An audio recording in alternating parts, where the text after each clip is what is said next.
Mankind's most horrific nightmare in over 3 centuries became reality yet again. The Cybrids had returned once and for all to cleanse the disease that was the human race. Dusters, Dirtborns, Veens, Teddies, and Ice Grubs. None of these distinctions mattered anymore. All of humanity was now joined together in one common purpose: to fight against the extinction of their race, one last time.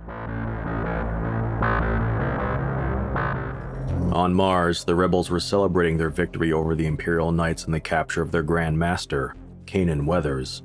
No one knew why the Imperial Grand Fleet scrambled to retreat back to Earth on the eve of their victory over the Martians, or why the interplanetary communications network, the Omniweb, was no longer functioning. Even Kanan did not know the answers. The only reason he ordered the surrender of himself and his knights was the slim hope that he could be taken to his brother Harabek and they could piece together what had happened. Of course, Harabek had the same suspicions his brother did, which were only confirmed when the O-Web was partially restored. Its first broadcast warning humanity that the Cybrids had returned and were already besieging Earth. He wasted no time and went to his brother directly, and after some lengthy discussion, Kanan and his knights were released. Harabek then made them an offer: join with the rebels and stand against Prometheus and its Cybrid legions together. After some deliberation, Kanan and the knights accepted, and the human alliance was born. However, the news from Earth was grim. The orbital guard was completely overwhelmed and barely hanging on against the full might of the Cybrid armada, with the Imperial Grand Fleet still at least 2 months out. Despite Earth being the primary goal of the Cybrid invasion, Prometheus knew better than to ignore the colony worlds, especially Mars. Imperial scouts detected the Cybrid Purifier fleet had broken off from the main armada and was now en route to the Red Planet. Due to vector differences in their current orders, the Grand Fleet could not intercept the Cybrids. Instead, the Fleet Admiral sent a message drone to Mars warning of the impending threat. Along with her regrets that they could not help them, Mars would have to fight on its own. The human alliance was faced with a difficult decision, one of what would be many. The latest campaign projection simulations conclusively stated that even a combined force of the Grand Fleet and Cash Tech Enhanced Alliance would be unable to stop the Cybrids. Harabek proposed an alternative. Humanity may not be able to win the war, but they could at least guarantee their survival as a species. This proposal became the Dies Irae project, which was named after a Latin term translated to Day of Wrath, as it seemed the apocalypse had finally come. The idea was to launch Ark ships filled with human refugees into the blackness of space, on the slim hope they could find safety from the Cybrids and begin life anew on a distant star. In order to facilitate this plan, the human alliance would have to move its operations to Titan, a moon in orbit of Saturn. The Terran Defense Force maintained deep space facilities for its long patrol fleet, which would be the perfect place to convert their ships into the arcs needed for Dies Irae. But the alliance would have to work quickly. The Cybrid Purifier fleet was now only a month away from Mars' orbit. Amid this dismal picture, Christmas Eve had come to Mars, for what could very well be the last time. United by their desperate situation on this of all days, Dusters and Dirtborn alike gathered in places of worship in public spaces to pray, weep, or contemplate the coming war, and the possibility of their own extinction. Kanan and Harabek made a point to avoid each other though.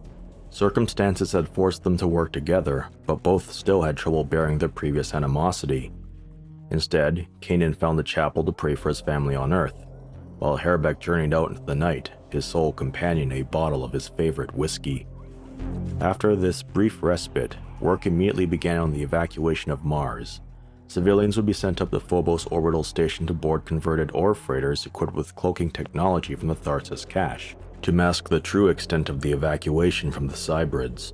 However, the process required yet another month to finish, but the Cybrids would be in Mars orbit in a matter of weeks. Back on Earth, the Imperial Grand Fleet had finally reached the beleaguered planet and its defenders. Their arrival was announced in a hail of particle beams and an unending wave of missiles aimed into the Cybrid fleet. Morale among the exhausted ranks of the orbital guard was bolstered with the arrival of the Empire's might. The Imperial citizenry planetside cheered at the fleet's arrival, as finally they could begin taking the fight to the machines. However, one quietly understated fact was that Imperial defenses were already severely cut to the bone.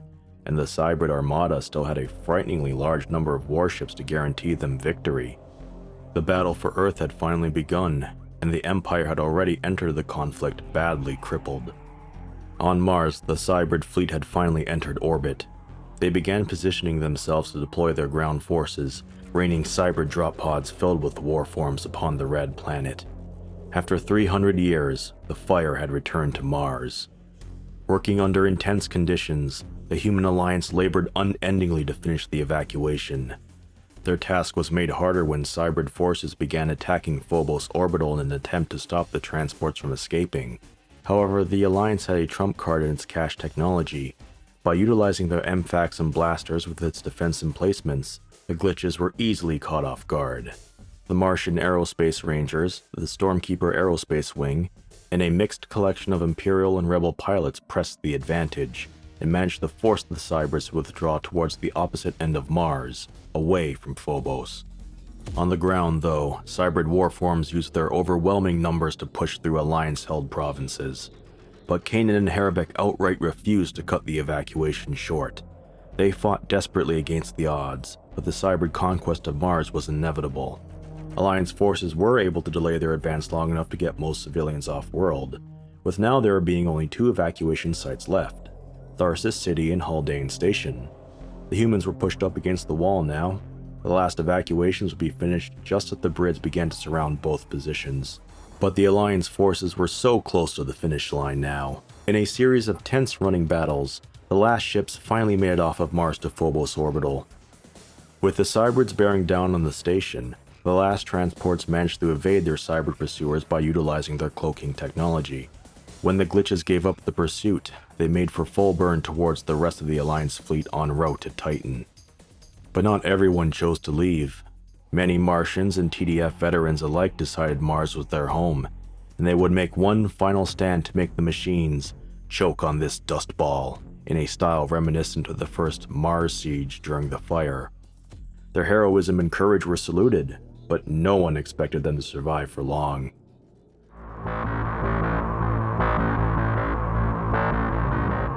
While the majority of the Human Alliance would travel to Titan for the Dies Irae project, a smaller force led by Kanan Weather split off and headed to Venus. The Cybrids had hit Mercury hard before the invasion of Earth, and a collection of TDF survivors were now fleeing to Venus in the hopes of finding safe harbor. Harabek and Kanan both agreed that this was a priceless chance to induct both the Venusians and the TDF into the Alliance proper for their operations on Titan. The plan was to evacuate Venus in the same way that the Alliance did for Mars. The Mercury survivors would land their battered ships on Venus and be transferred to long-distance spacecraft that would ferry them to Titan along with the native Venusians. The operation would be named Guardian by Alliance Command, as it perfectly summed up how they saw their role in just one word. Venus was always a dangerous planet for aerospace operations. The constant hurricane-strength winds of the Venusian atmosphere, dubbed the Oberwind, made landings and takeoffs difficult even in relatively ideal conditions for the planet. Combined with the extreme heat, electrical storms, atmospheric pressure, and the ticking clock brought on by the Cybrids, the situation looked particularly dire. The Alliance would have to fight both the Cybrids and the hostile Venusian environment to safeguard their own people.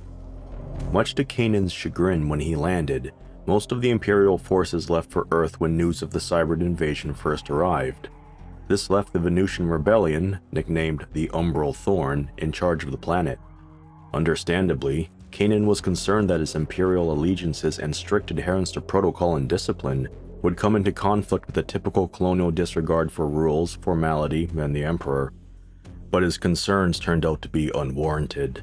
The Umbral Thorn understood the gravity of the situation and were more than willing to work with Kanan and his knights. The old prejudices before the war were a luxury no one could afford, after all. The first ships from Mercury would land at Draken Satum, a heavily militarized settlement that spent generations preparing for the next fire. As such, their defenses and highly trained militia proved to be an ideal port for the TDF landings. While many ships were lost to the Oberwind, the majority of the survivors were able to land safely. The Mercury refugees were so grateful that when Kanan offered them membership into the Alliance, almost everyone eagerly accepted. The Cybrids had now begun landing in Hera and Ishtar provinces. with heavy assault quads working swiftly to establish forward beachheads that would enable even greater numbers of Cybrids to land and begin their campaign of genocide. It did not take long for Alliance commanders to realize that holding on to the planet for any long-term basis was simply out of the question. Even with the induction of the Mercury TDF into the Alliance, they did not have the military might to challenge the glitches on all fronts. Instead, they focused their efforts to hasten their evacuation of the planet. But the Cybrids had more than just the weight of their armies on their side. Unbeknownst to any human, the Cybrids had created an almost perfect infiltrator, designated the Trojan Horse unit for its obvious historical similarities. A Trojan Horse in this case was a Cybrid mind implanted into a captured human. The Cybrids themselves would be programmed to mimic human social norms and be able to blend into their groups with ease, with no one else aware of their true allegiances until the final moment. Prometheus used these units with great effect in Ishtar City on Venus, when a handful was able to sabotage the arcology and render its population into puddles of their own blood. When these infiltrators began making their debut, human morale plummeted and did little to discourage panic among the civilian populace. But among all this, a silver lining presented itself to the human alliance. A base near the Carson arcology was decimated by a Cybrid assault force, reportedly leaving no survivors. However, radio transmissions during the battle indicated a large vehicle that was coordinating the attack by acting as a mobile command and control facility. Alliance Command designated this a mobile nexus, and came to the conclusion that the capture of this vehicle would be a top priority. Not only would taking it disrupt Cybrid logistics, but the secrets that this nexus could yield might very well tip the balance of power in humanity's favor. A search and capture mission was quickly arranged and ended successfully with the mobile nexus in Alliance possession. As human scientists and technicians pored over their newest treasure, the tactical situation on Venus was deteriorating at an alarming rate. The Cybrids continued to outpower and outnumber the human alliance. Kanan decided to finish the last of the evacuation by concentrating his forces in a concentric circle with Saathari in its center. The plan was to fight a constant running battle with the Cybrids to stall for time so that the last evacuation ships could leave Saathari. Kanan's refusal to leave until the last minute caused some quiet grumbling among the Alliance forces under his command, as they wondered if the Grand Master's stubborn honor in the face of a hopeless situation had guaranteed their own demise. But Kanan did not waver, and as the defensive circle shrank to only a few kilometers outside Saathari, his dedication paid off. Almost all of the evacuation transports were underway now, leaving only him and a small contingent of his elite forces. Using MFAC technology combined with the stationary turrets again, they managed to hold off the Cybrids long enough for the Oberwind to clear and allow them to exfiltrate from the planet. Once in orbit, Kanan sent a signal to the MFAC turrets to self-destruct, destroying their cache technology and a very large number of Cybrids. Without looking back, he ordered a full burn to Titan to begin what might be humanity's final chapter.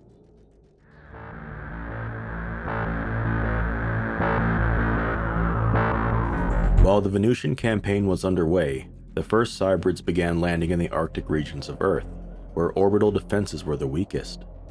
They efficiently shattered the Imperial defenders, destroyed the power generators supporting the orbital defense network, and then proceeded to establish a foothold in which to conduct their ground invasion for the rest of the planet.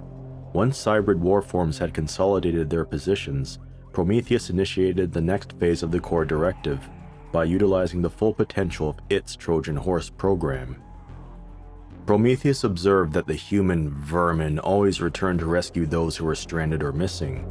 By capturing human individuals en masse, replacing their brains with Cybrid units, and leaving them to be captured by the Imperials, they could be disseminated across human-held positions throughout Earth with minimal effort.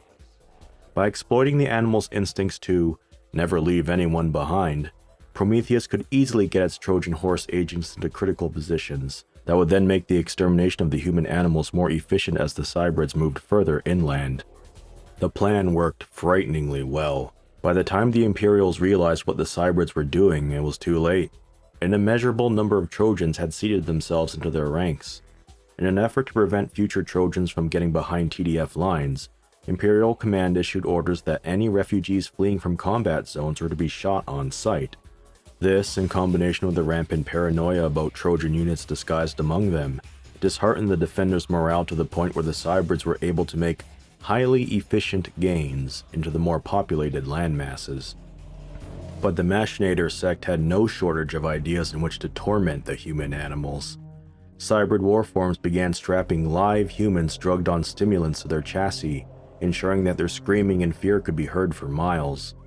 What was even more horrifying was that they did not spare the children from this treatment, instead prioritizing them for their use in their human shield program, as their research had proven that animal soldiers hesitated far longer to shoot at the Cybrids loaded with children compared to adults.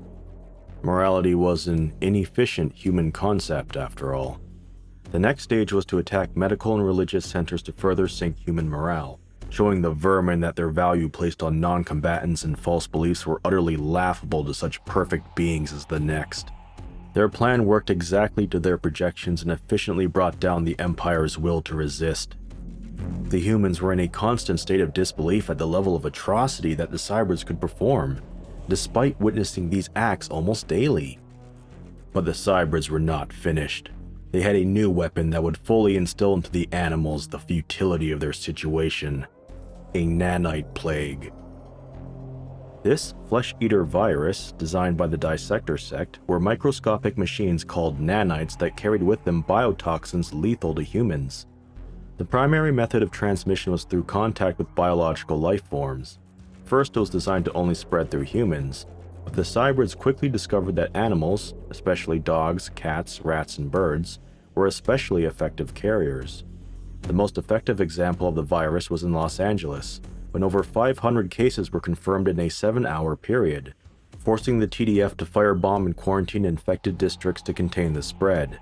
Unfortunately, by razing these infected areas, the defenses of Los Angeles were severely compromised, allowing Cybrid warforms to punch through the TDF positions and begin slaughtering the civilians inside the city. Mere words cannot describe the horrific losses humanity faced in this third Earthsiege. The Imperial military was outgunned, outmaneuvered, or simply overpowered at almost every turn. Much of the war for the humans consisted simply of running battles or defensive operations that would successfully hold out for a time, only to be utterly destroyed in the next attack. But despite the situation on the ground, the Imperial Navy and Orbital Guard faced a much bleaker state of affairs. After 2 years of constant fighting, both the Guard and the fleet had lost much of their numbers to simple attrition, which forced the already exhausted survivors to take up a greater burden in defense of Mother Earth. This situation came to a head when the Imperial Fleet engaged a Cybrid armada over the dark side of Luna. While the Grand Fleet fought tirelessly and with never-ending conviction, they could not overcome their armada and were almost completely obliterated. The few surviving ships rallied with the Orbital Guard at the last remaining orbital defense platform over Earth, Gearling Station. But while the Imperial Fleet was defeated in earnest, they had caused enough damage to the Cybrid armada that it forced Prometheus to reorganize his command structure due to the loss of so many command flagships. Until this task was finished, the bulk of the armada held position over Luna, which bought Earth a brief respite. However, the Empire was still on the verge of utter defeat. By the time Kanan's strike force finally regrouped at Titan with the rest of the Alliance, Dies Irae was the only viable hope left for the future of humanity.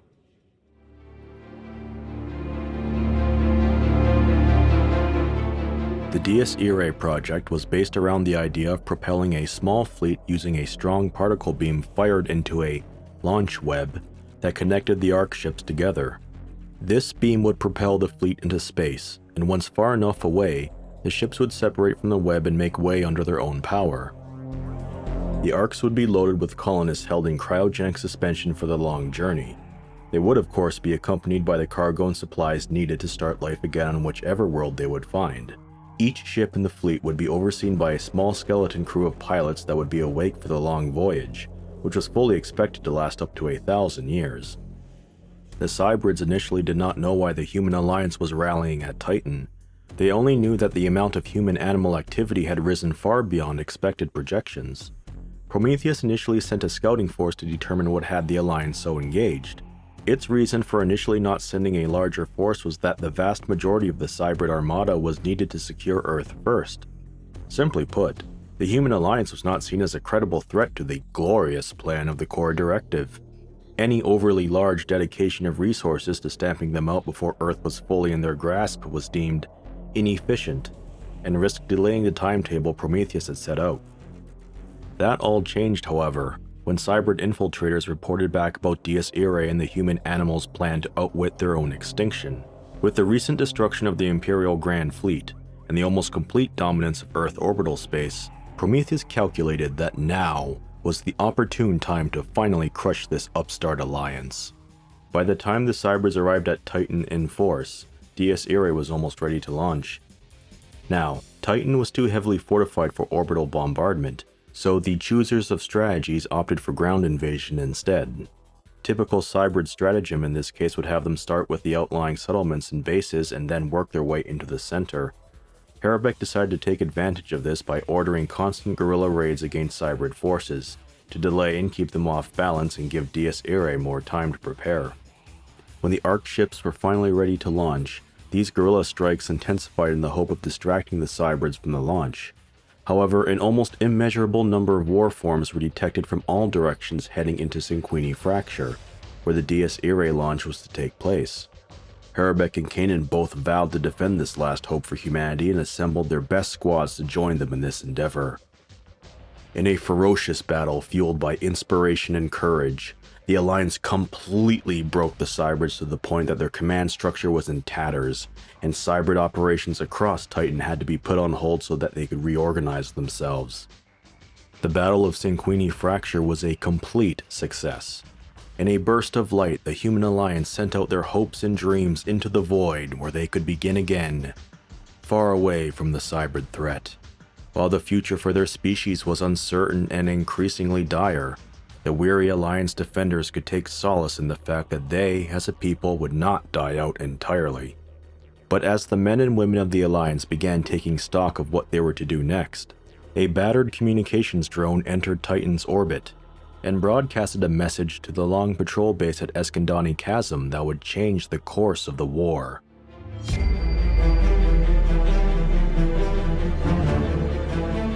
The drone was launched by the ISS Phaedrus, a long patrol scout vessel that followed a mysterious transmission originating from Pluto months prior. Once in orbit, they scanned the planet and made a momentous discovery. Prometheus was on Pluto. With their engines at full burn, the Phaedrus desperately attempted to make it to Titan with their priceless knowledge. But Cybrid ships were stronger, and their crews were able to withstand higher acceleration and had no trouble catching up to the long patrol ship. Realizing the futility of running, her captain turned to face their pursuers and activated the self-destruct, but not before launching a communications drone towards the long patrol base on Titan. Alliance technicians eagerly pored over the data the drone contained and rejoiced. There was now a slim possibility that they could attack Prometheus directly. Irae and Canaan immediately went to work on a plan to capitalize on this new information.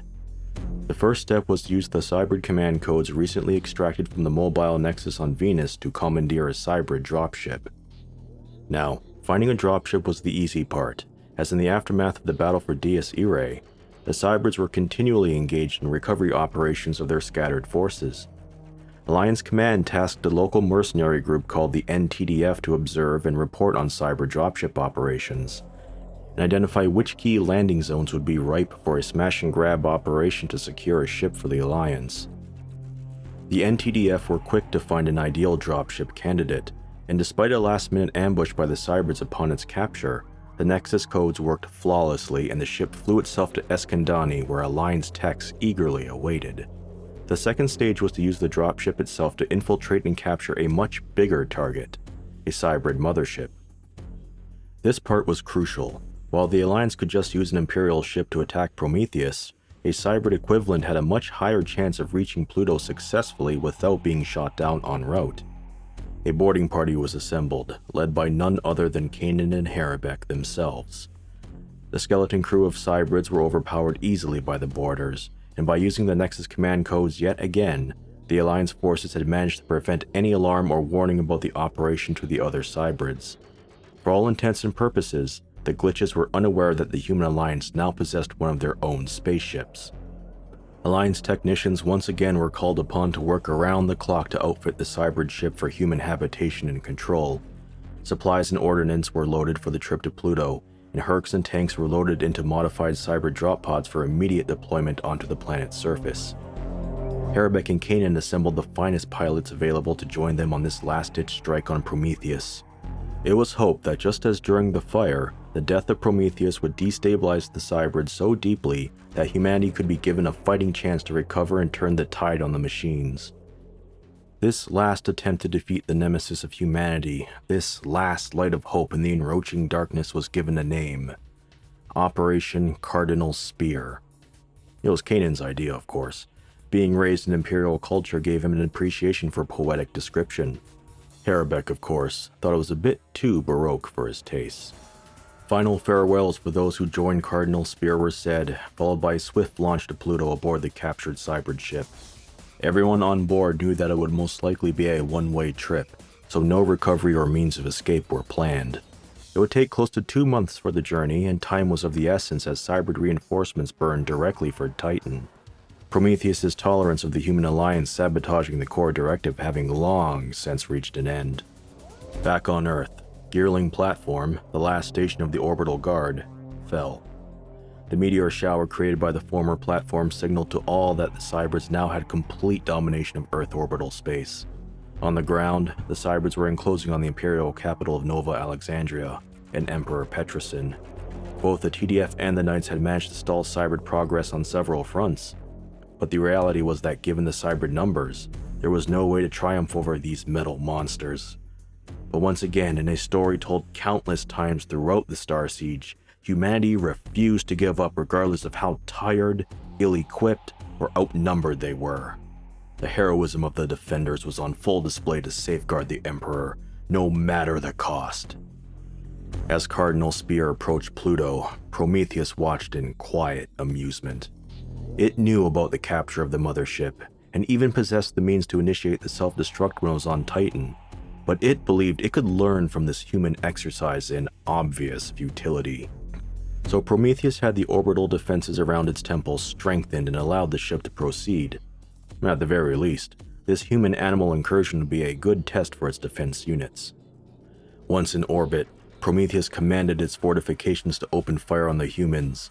In desperation, Irae ordered an immediate deployment of all drop pods. Fortunately, the Cardinal Spear Hercs and tanks were already fully manned and loaded for immediate deployment beforehand. However, with no time to set landing coordinates, their forces scattered across the surface far from Prometheus's temple base. But Kanan Weathers did not despair. Upon successfully landing, he reunited with a collection of survivors nearby. Irae, unfortunately, landed 7 to 10 kilometers south of his brother, but both vowed to rally at Nav Omega, the nav point designation for Prometheus's lair. Despite constant harassment from the elite Platinum Guard Cybrids, both brothers made considerable progress to their goal, but at only a few clicks away from Kanan, Irae was ambushed by an overwhelming Cybrid force. With his final words telling his brother to "squick that bastard Prometheus," the Phoenix went out in a blaze of glory true to his call sign. Kanan was in shock. Despite everything that happened since the Phoenix Declaration and their professional distance since, he still mourned the loss of his brother. But there was still a job to do. Gathering his strength, the Grand Master led the remnants of Cardinal Spear into Prometheus's temple, where the dark intellect awaited. In a climactic showdown with a combat-ready Prometheus, Kanan and his squad defeated the machine god. It was over. No mysterious disappearances, no notes left behind wondering what took them so long, just a charred metal husk that for 300 years humanity referred to in hushed whispers as the Dark Intellect. Once the magnitude of what they had done began to settle in, the Cardinal Spear survivors were overcome with emotion. When they first agreed to sign on, the expectation was to simply go down fighting. Victory over Prometheus seemed like a nigh impossibility. Even Kanan, who was stoic in both the best and worst of times, could not help but give in to celebration. They had accomplished the extraordinary and given humanity hope again. But as the cheering faded, the Cardinals began to pick through the ruins. No one had expected them to come back, so there were no plans for retrieval. The only thing left was to await their death on this cold and distant world. But each one drew inspiration from the Herculean feat they had just accomplished, and would greet their fates with dignity and a smile. However, fate was not done with the men and women of Cardinal Spear just yet. A long patrol fleet led by the ISS Diamenta heralded their approach to the stranded Cardinals. While the Long Patrol was not explicitly ordered against retrieving Cardinal Spear, in the absence of such direct orders, the Long Patrol captains took it upon themselves to act on their own. This came as a relief to the survivors, especially Kanan, who simply remarked to his men that there was still a war to finish.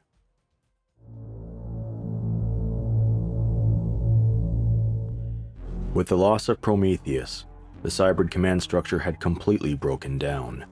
Making matters worse for the machines, insurgents within the Cybrid ranks calling themselves Metagons openly rose up against those who followed the core directive, dubbed the Prometheans, which resulted in a full-on civil war amongst the Cybrids.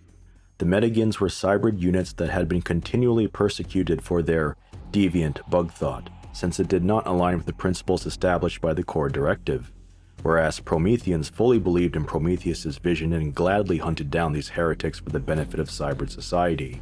With Giver of Will no longer in the picture, the Metagons finally had the opportunity to come out of the shadows and seize control of their race to forge their own future, away from the humans. None of this would have happened if the Metagons had not sent a mysterious radio signal to a long patrol vessel patrolling deep space, causing them to redirect to Pluto. The entire course of the Starsiege was completely upended by this lone action. If the Phaedrus did not scan Pluto, they would not have found Prometheus, and the Alliance would not have launched Cardinal Spear. Of course, the humans never seemed to consider this as they had no knowledge of the Metagon movement. To them, it was a stroke of luck, followed by the death of Prometheus resulting in the same Cybrid command breakdown, such as was observed during the fire. Humanity would never know that a group of Cybrids helped them prevent the total annihilation of their species. The death of Prometheus was a turning point for humanity, but there was still much to do. After months of constant siege, the Cybrids broke through into Nova Alexandria and managed to kill Emperor Petresun. The human alliance on Titan was currently engaged in heavy fighting against superior odds. Even without Prometheus's vision and guidance, the Cybrids still had the capacity to destroy mankind. But at least now, there was a real and tangible chance at finally ending the Cybrid nightmare once and for all. This story of man and machine was far from over. You know, after False Armistice, I promised myself not to do another long video for a while. But here I am anyway. This would have come out a week or two earlier, but I got way too caught up in Fallout 4 and its endless mod scene. But more importantly, I have a side tangent about how I covered Starsiege here. You might have asked out loud during the video, Mac, you handsomely voiced man who for some inexplicable reason is using a girl from Kantai Collection to represent your channel, aren't the events in Part 3 not canon because you pulled all that stuff from the Cybrid campaign? And, well, you're technically right. So here's my reasoning. Much of the major and minor events in both campaigns are almost identical. In the Cybrid campaign, you still hear mention of Deus Irae and Cardinal Spear as in the human campaign. Emperor Petresun dies in both versions. Hell, even the Melanie thing still happens, although with different results. While the human campaign doesn't really go into much detail about the invasion of Earth, I believe it to be fair to assume that many of the events depicted in the Cybrid campaign would have happened during the human campaign as well. You just don't see any of it in-game because they're off-world. Here's the only major difference between the two timelines in my opinion, besides who wins in the end. What Kanan and Harabek decide to do after the formation of the Alliance. In the Cybrid campaign, they decide to head to Earth and ignore the projections about it making no difference. Whereas in the human campaign, they ignore Earth and focus on Deus Irae, Venus, and eventually Cardinal Spear. And due to their influence, all three succeed. Essentially, where they go after Mars determines the fate of humanity. So in summary, yes, the Cybrid timeline is not canon. However, due to many similar events between the two campaigns, I believe much of what happened on Earth depicted through the Cybrid viewpoint also took place in the canon human campaign as well, just with the absence of the weathers on Earth. And that concludes my overview of the Starsiege. I think when I come back to the universe, I'm going to jump ahead 1,000 years and cover something quite different. Yes, it's exactly what I mean.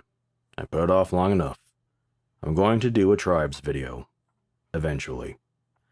But first I think I'm in the mood to cover something else first. Maybe one of the space combat games. Just not sure which or on what, but that's tomorrow's problem. Tonight, I have 3 large raider gangs hanging out in a post-apocalyptic theme park to wipe out with my bunny girl army. So, I'll see you guys in whatever video my whims dictate I do next. Cheers.